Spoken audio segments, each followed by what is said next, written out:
YouTube, what the fudge is going on? So, welcome back to the channel. Thanks for stopping by. If you enjoy, subpar gameplay and even worse humor, why don't you drop a like and hit that subscribe button? So, today I'm coming at you with little Throwback Thursday, I suppose.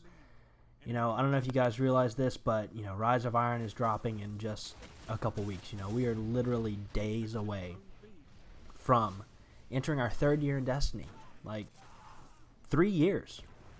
You guys realize that's kind of a big deal, And so in preparing for Rise of Iron, I have been going through my vault, sort of cleaning it up, doing a little spring cleaning, I guess, and getting rid of just weapons and just shit that look at that. Thank God this guy's aim was worse than mine, because that was painful to watch. I'm so sorry you had to see that, but I promise the gameplay gets better. I ended up going kind of in on with this weapon, and I'm going to talk about it in a little bit. But I'm cleaning out my vault, and I've gotten rid of a lot of really old weapons. Every Crota raid weapon I think I've ever had, I deleted. I deleted that probably. I deleted those quite some time ago. All the Vaulted Glass weapons and armor I've got rid of, just to kind of leave that stuff behind and kind of start the new year. Start year 2 off fresh, I suppose. So there's one gun, though, in particular that I just cannot seem to get rid of. And it's the one that you guys see right here. And it is my Hopscotch Pilgrim. Now, I don't know if any of you were around for this. I'm sure some of you were. But one of my favorite metas in the Crucible was the Pulse Rifle meta. And that's when this thing was just, the forums were blowing up with complaints about the Hopscotch Pilgrim. So as it sits right now, it's in a very different archetype, because whenever I had the gun and when this was the king of the meta, it was one of the slow firing, really high impact pulse rifles capable of 2 bursting someone. And look at that, I really could have swore I hit that guy with the shoulder charge. I don't know, maybe I'm crazy, but anyway, and maybe I'm just bad with the Titan, which is very possible. So I can't seem to get rid of this gun, and it was my all-time favorite. So I remember grinding my ass off for this thing, because the only way you could get it was as a strike reward, and it was just a random drop. And I think it took me, if I'm not mistaken, somewhere like, it was like 56, 57 strikes that I just started counting. So that's not even counting all the ones that I played prior and didn't get it to drop. But I was like, you know what, I'm going to grind for this. And I'm just going to play strikes over and over again. And I just remembered grinding for this thing. My friends would get online, and they knew that if I was online, they could see me in the strike playlist. They stopped inviting me to shit.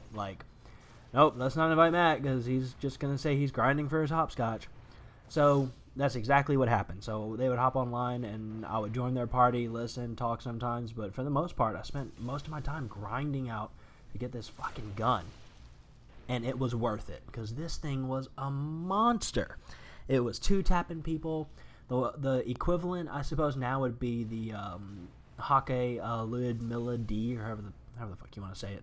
I don't know.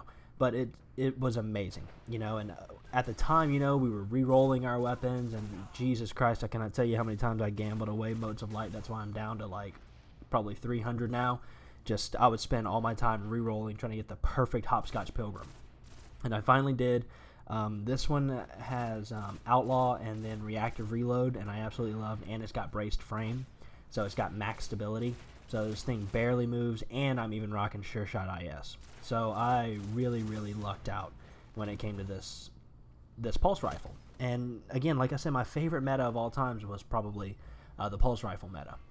So what I wanted to do today was just kind of pull it out of the vault, dust it off, see how it does, because this thing got a pretty hardcore nerf after a few months, and it is now in a completely different archetype. I cannot tell you what it compares to. If I'm not mistaken, it's like your Nerwin's Mercy villainy archetype. And I'm not a huge fan. I used to love the villainy, but if it kills in 3 bursts, the same as Hawksaw, why not use the Hawksaw, because it's going to have a faster time to kill, yada yada, blah blah blah. But just for nostalgia purposes, I love this gun so much.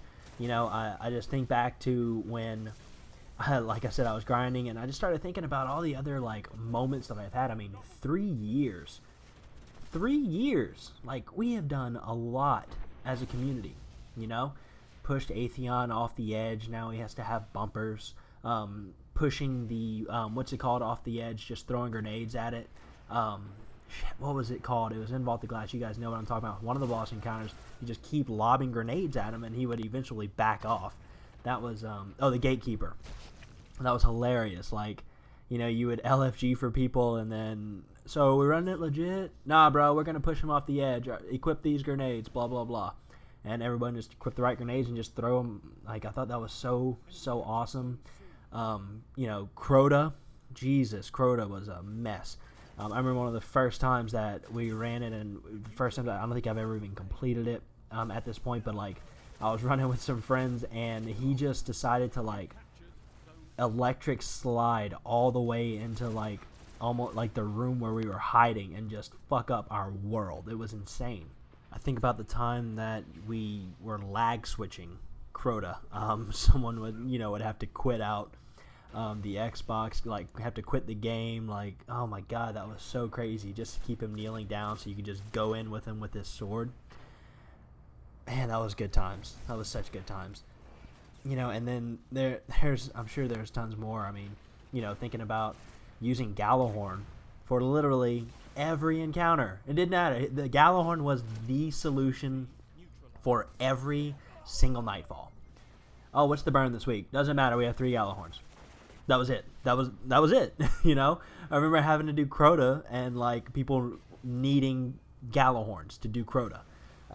You know, that was like, all that shit's just so funny to me thinking about it now. Like, and even you guys remember the Nightfalls where you would get kicked back to orbit if you all died?